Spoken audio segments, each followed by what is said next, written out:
Queridos, saúdo os que se encontram aqui na igreja, também os irmãos e irmãs que nos acompanham em suas casas, pelas nossas redes sociais. Este é o segundo domingo do tempo da Quaresma. A igreja, sempre no tempo da Quaresma, no primeiro domingo, nos apresenta o monte da tentação. Sempre no primeiro domingo da Quaresma, que nós vivemos no domingo passado, a liturgia nos traz evangelhos que fala daquilo que Jesus sofreu quando esteve 40 dias no deserto. O diabo o tentou. E sempre no segundo domingo da Quaresma, que é esse domingo, aparece o evangelho da chamada transfiguração. Cada ano um evangelista, esse ano o evangelista Marcos, né? A palavra monte ou montanha, ela pode ser encontrada muitas vezes na Bíblia, nos textos da Escritura, e de maneira muito geral, né? A palavra monte, o que significa um monte no texto bíblico? Significa encontro com Deus. Por quê? Domingo passado, o monte da tentação, da provação e do sofrimento, e hoje o monte da transfiguração, né? O monte do êxtase, da alegria estupenda da transfiguração. Por quê? A liturgia quer nos mostrar que a vida humana deve ser constituída, e de fato o é, de ciclos, né? Ciclos se iniciam, ciclos se concluem, se fecham. E em meio a todas as experiências que nós temos, nós experimentamos sofrimentos, perdas, a morte de entes queridos e tanta dor, mas ao mesmo tempo nós também, a vida é constituída com muitos momentos de alegria, de conquistas, de realizações. Hoje nós vemos com esse relato da transfiguração, Jesus que no fundo ele quer acalmar os apóstolos e ele quer consolar os apóstolos. Eu não sei se vocês já se perguntaram, mas o evangelho começa assim: Jesus tomou consigo 3 dentre os 12 apóstolos, Pedro, Tiago e João. Não sei se vocês se perguntaram por que esses 3 apóstolos, eles sempre estão perto de Jesus, e somente eles, nos principais momentos da vida de Jesus. É porque eles eram os apóstolos que mais precisavam de fortaleza diante daquilo que eles iriam enfrentar na vida. É só olharmos. Tiago vai ser o primeiro apóstolo a ser assassinado dentre os 12. Precisa saber o projeto de Deus, precisa saber que depois da morte tem vida, precisa saber que de Deus é que vem a força, precisa. Então é por isso que Jesus escolheu ele. Pedro, não precisa nem dizer, né? Vai receber a incumbência de conduzir a igreja como príncipe, como o primeiro pastor supremo da igreja. Vai ser também assassinado no pátio, nas colinas do Vaticano, de crucificado de cabeça para baixo. Precisa ou não ter no coração a esperança da ressurreição? Precisa. E João vai ser o único apóstolo que não vai ser morto, assassinado, mas vai ser exilado pelo Império Romano numa ilha, né? Vai morrer na solidão. Precisa ou não de esperança e de fé no coração? Precisa. E além disso, ele deverá cuidar da Virgem Maria até o seu último suspiro, até que ela seja levada por Deus à glória dos céus. Consegue perceber o porquê? Aliás, minha gente, nós que estamos na igreja, e você que está aí no seu celular, ou no seu computador ou tablet escutando, não estamos conectados ou reunidos em nome de Cristo, porque nós temos privilégios, atributos ou virtudes muito maiores do que aqueles que não estão. Isso se dá porque nós somos os que mais precisamos de Deus. É isso. Quem congrega a igreja são aqueles que mais precisam de Deus, porque se Deus tirar a mão de cima, acaba, né? Se degrada, se destrói, né?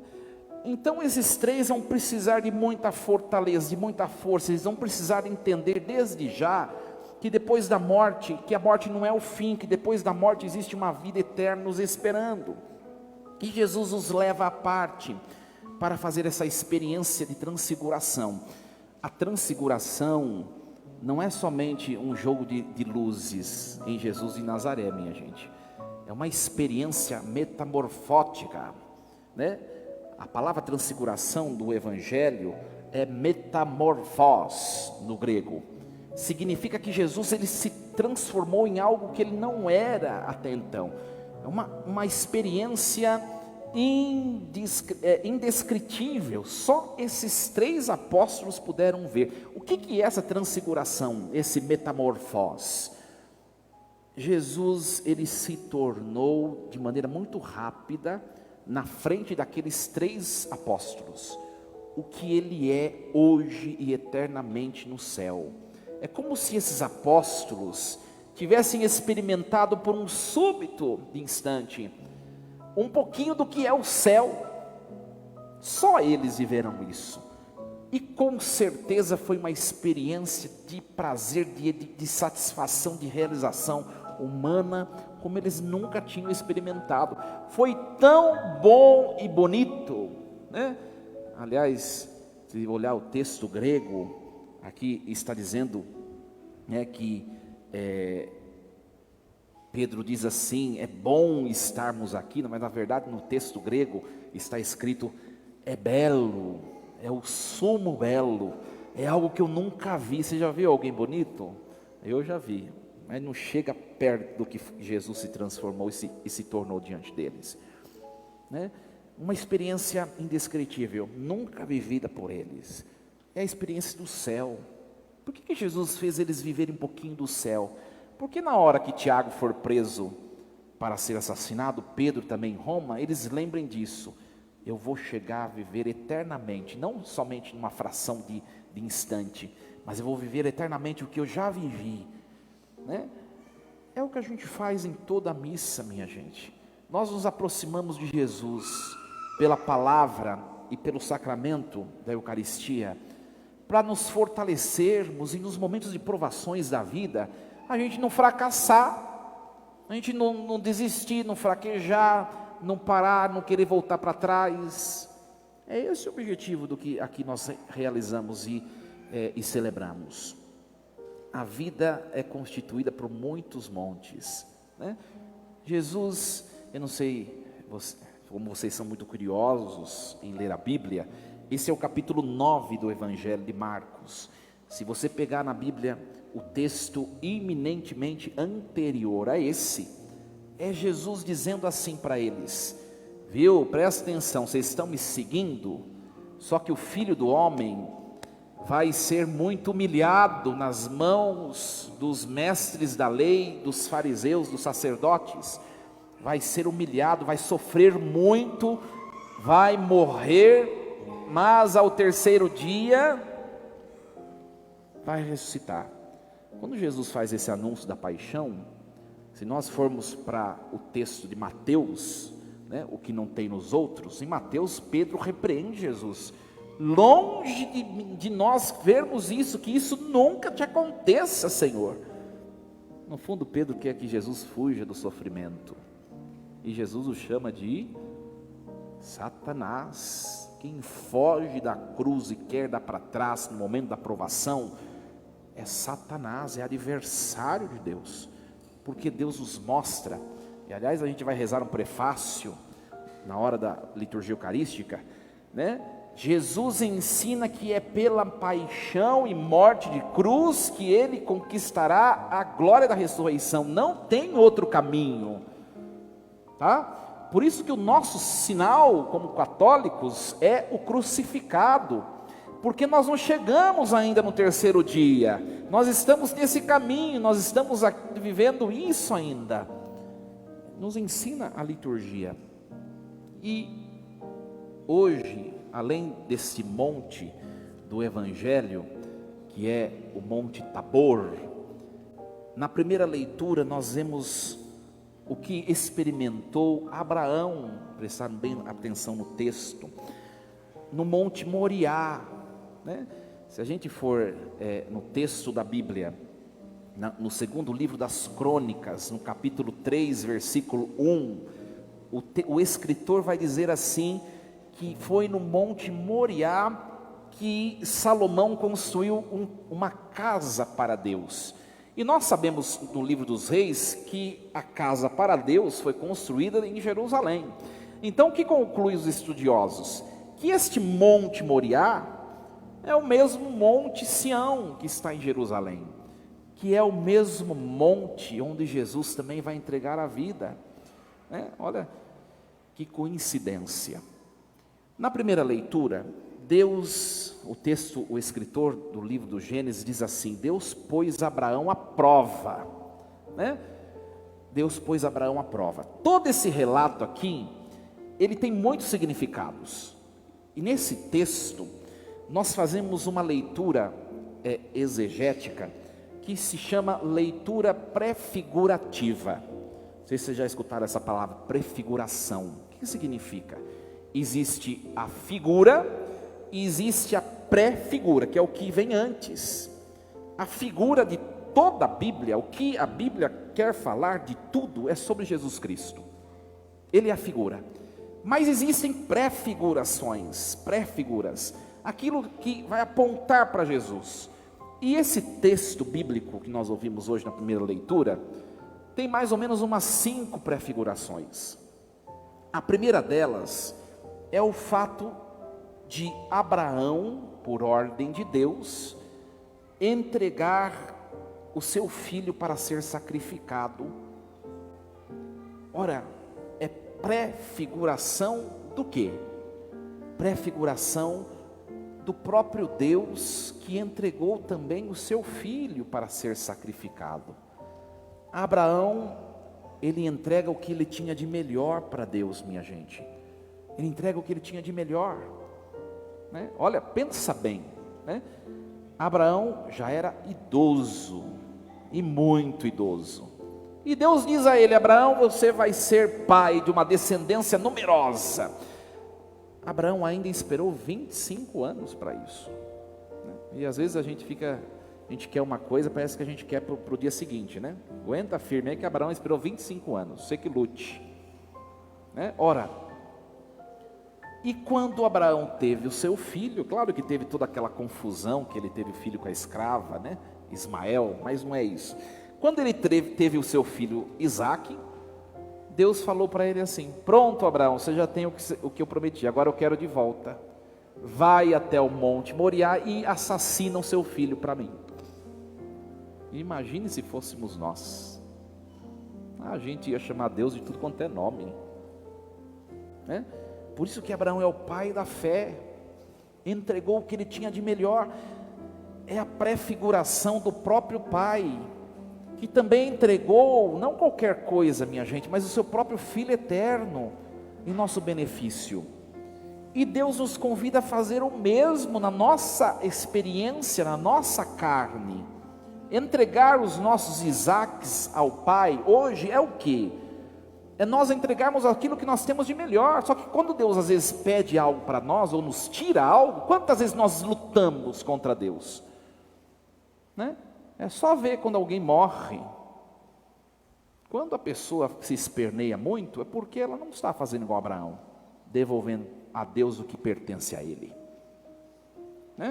Também entregar Isaque significa nós nos despojarmos daquilo que não é nosso, entregarmos para Deus: Senhor, toma aquilo que é a minha fragilidade, os nossos pecados. Quantas coisas têm sido nossos Isaques e Deus tem pedido nessa quaresma? Eu sei os meus pecados, as minhas fragilidades, os desafios de viver o Evangelho. Você sabe o seu? Sabe? É isso que Deus quer de você, que você entregue aquilo que não é seu, que não te faz bem, que não faz bem para o seu casamento, para a sua família, para a sua própria vida pessoal. Entregue para Deus. Você não vai subir mais o Monte Moriá, mas você hoje vai subir o Monte Altar, que é o monte da paixão e da ressurreição de Jesus. Por isso que toda missa nós devemos nos despojar daquilo que nós temos em nós, sendo que é bom ou não, os nossos pecados, os nossos vícios, os nossos apegos, e a gente sabe o que precisa fazer para viver o Evangelho.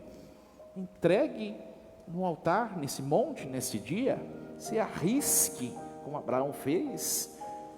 Esse é o primeiro elemento prefigurativo, o entregar a Deus.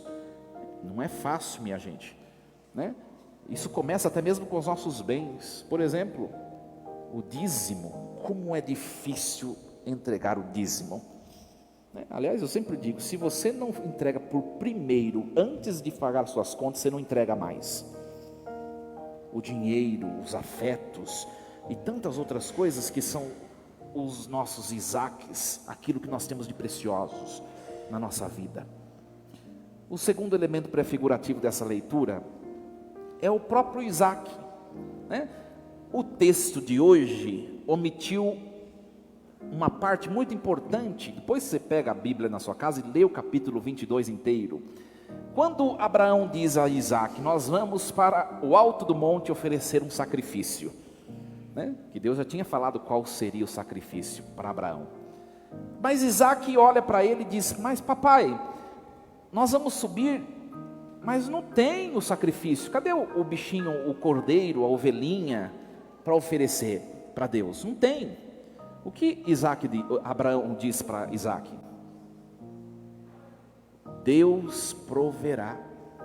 Olha que homem cheio de fé, né? Deus proverá. Isaque, ele vai ajudar o seu pai a levar a lenha, nos diz a Bíblia. Abraão vai colocar nas costas de Isaque a lenha sobre a qual Isaque vai ser morto. Mas Isaque não sabe. Olha, e ele sobe o monte com seu pai com a lenha nas costas. Chegando lá no alto monte, Abraão amarra Isaque para poder matá-lo e queimá-lo em sacrifício. E amarra. Como que é aquele ditado? Qualquer semelhança, mera coincidência. Abraão e Isaque é a prefiguração do que o Pai fez com Cristo, seu Filho. Jesus subiu o Monte Calvário com um lenho da cruz, na qual ele mesmo seria crucificado. E nós também, minha gente, Deus nos entrega nas nossas costas alguns fardos, e nós precisamos subir e carregar com força, com empenho, sem voltar para trás, né?